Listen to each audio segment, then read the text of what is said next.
So are we finally making good on some of these promises? Promises slash threats. Are we finally making good on some of them? And I'm like, come on through, Cookie. I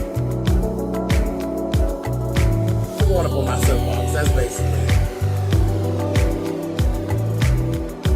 Let's talk about drag and all its forms.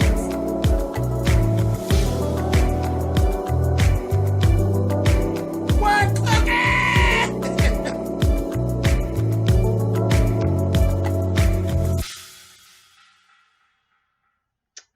Hey guys, thanks so much for clicking on the video. This is my review for the have and have nots. Listen. We start right off. We got David and Madison.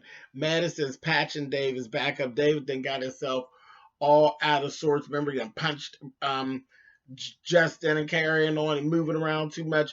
And he literally, his back is bleeding and stuff. And Madison told him, you got to slow down. You got to slow down. You need to be resting. Less movement. If you keep bleeding, you're gonna have to go back in. He's like, yeah, just patch me up. You know David, child. So he's patching him up. And then he tells him, he said, you left Jeffrey there with Justin? He's like, he's crazy. You know, this, that, and the other. He's going to say, listen, don't worry about it. I'm going to take care of it. Just don't talk about it anymore. I said, okay. So let's go over there to Little Crazy's apartment. The two of them are, he's standing there. He got him at gunpoint, just that and the other. He's going to say, the whole little Russian roulette thing. And then bang, bang. And it was like, you hear a gunshot and they both fall to the floor. And I'm like, Tyler, what you doing? So whatever, we'll see. And so hopefully they'll get back to that scene before this episode is over. Because, Tyler will do that and then hang us for 6 weeks to that. But so we'll see what happens. Next thing. RK talking to Rocky is the next thing we see. RK is asking Rocky to borrow money so he can try to pay off Veronica about the jewelry and that. And he's like, I told you to be careful. This, that, thing, and the other. So you're always getting in trouble, this, that, and the other. Catherine overhears it. Now, she didn't try it with Broderick. Broderick's playing games with her. She didn't try to sleep with Rocky. Then she gonna say, well, who's he? She ready to give RK a little taste. I said, Catherine, you're really doing too much. You just downright borderline nasty, girl. You don't care. You got you some Latin lovers. You take a little piece of chocolate, whatever you can get. Long as you get you a trip to the Lucky Stiff Motel, you don't give a shit. And I'm like, just a tramp. Okay, whatever. But she overhears all the little stuff about Jeffrey and all of this. And her wheels are spinning. Long story short, they cut her off. They cut her liquor off. She's like, how you going to cut me off of liquor in my own hotel at my own bar? They're like, you need to chill. So Rocky gets RK to drive Catherine home. And I said, oh, God. So her plan, I'm looking at her. You see it on her face. Her plan is to screw RK in the car. I said, and RK's with it. RK's a buzzard, so he's with it. I said, this is a mess. Before she leaves, though, she calls Hannah on the phone, talks to Hannah. Hannah ends up telling her, listen, I need a favor. I get tired of asking you for a favor. Can I keep the interest from the money? Benny done got into some trouble. Can I keep the interest? I'll take the job at the hotel and I'll use it to pay you back. And she's like, fine, no problem, whatever. And I thought to myself, If Hannah didn't have no kids and just her likability and how her and Catherine are, Hannah would be like the one who came up. Because she could actually be, you know, as far as what her status is, she could be a well to do middle class citizen. With the way that Catherine just throws shit at her, houses and cars and money, she could be like a comfortable middle class woman living a decent life if she didn't have Candace and Benny. Candace and Benny are a damn thorn in her goddamn side. I'm like, oh, Jesus. Anyway, but that's the thing.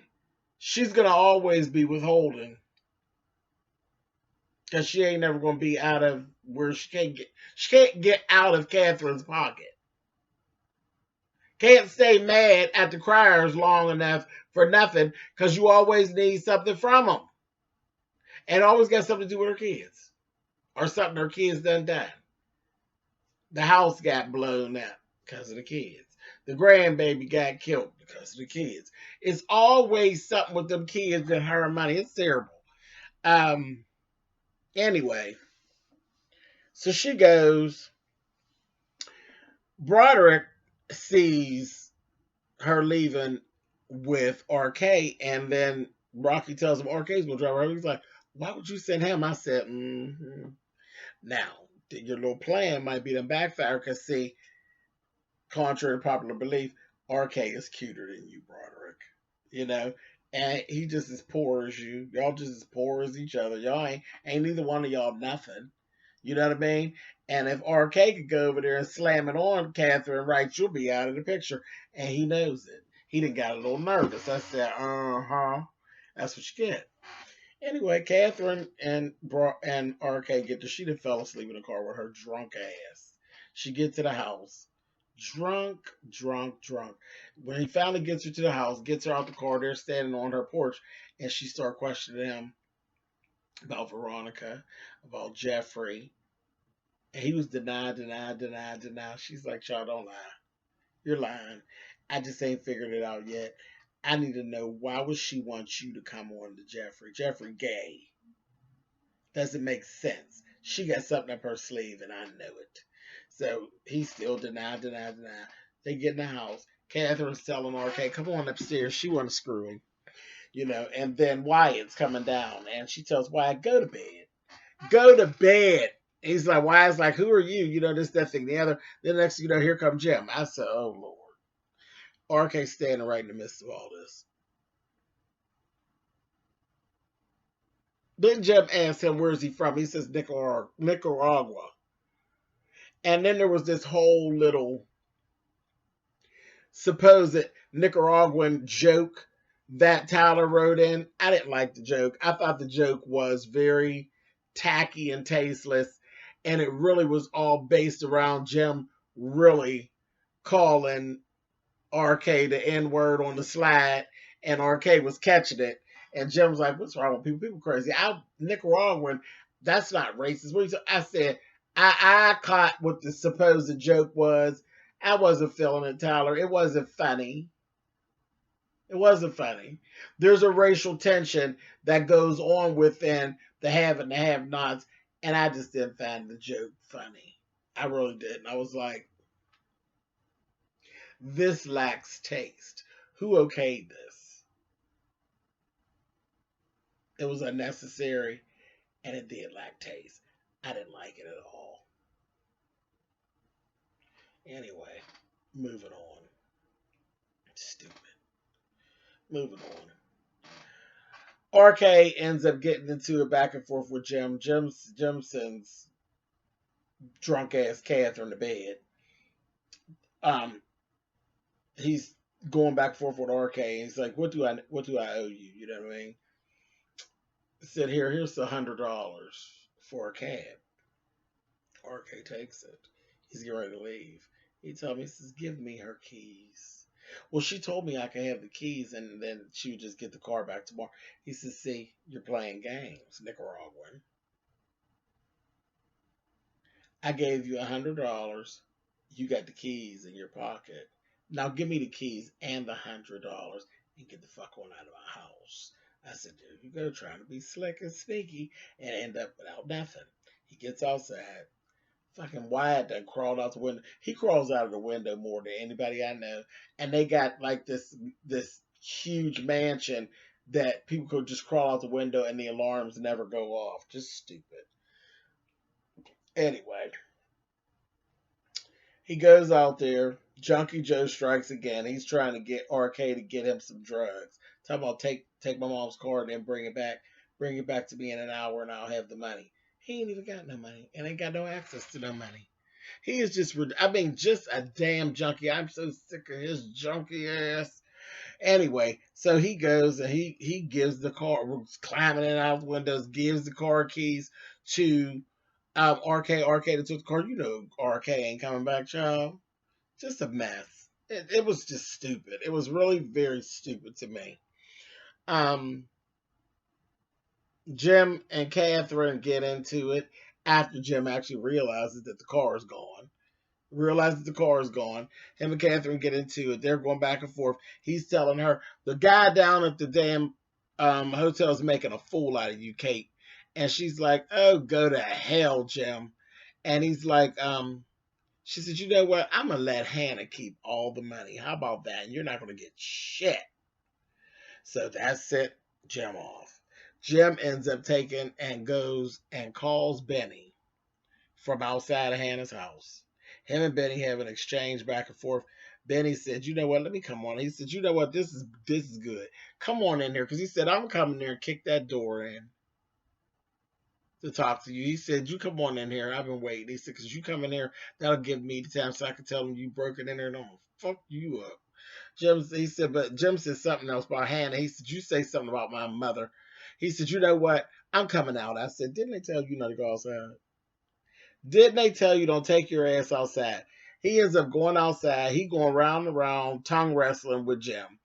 And Jim threatens him again and told him, enjoy your last night. Just enjoy your last night. This is going to be your last night. Enjoy your last night. And Betty was like, "Yeah, shut up and get the hell on out of here." It's just ridiculous. It is absolutely ridiculous. Um, then over there, we had a tongue wrestle between David and Veronica. She comes over there. She talking shit to David, telling him how he deserves the way she's treating him and this, that, and the other. And she wants him to make love to her. And he told her he couldn't because his back is all burnt up. She was happy about it and all of that. And just on and on and on and on and on. And it just was going on and on, getting on my nerves, really. This was a boring episode for the most part. Then she ends up going and she says she's going to leave after she had talked all the shit she wanted to talk. And then he lets her out, and then he says she should just enjoy her last few days on the earth. I said, "Well, damn. Everybody got these nice little threats and promises." I said, "Well, all right." So then the very last thing we run into is Madison getting ready to leave work when he actually finds out about 2 gunshot wounds to the head that are actually coming into the ER. And the little girlfriend of his is like, he said, "Where'd you hear that address?" And gave the address, same address that he had for Justin in his phone. And he just got all up in arms. I said, "Okay." So, because we didn't know what really happened. So, actually, there's 2 gunshot wounds. So, there were actually bullets in both guns. Goofball done shot himself and Jeffrey. I said, "Am I getting ready to get my wish that I wanted Jeffrey killed off?" This is going to be interesting. I said that was the last thing, but no, the last thing was actually, I almost forgot. The Attorney General has checked himself into the hotel. So he's on his work on Candace and Charles thing, honey. He's in the hotel with them. I said, this is getting ready to get ugly.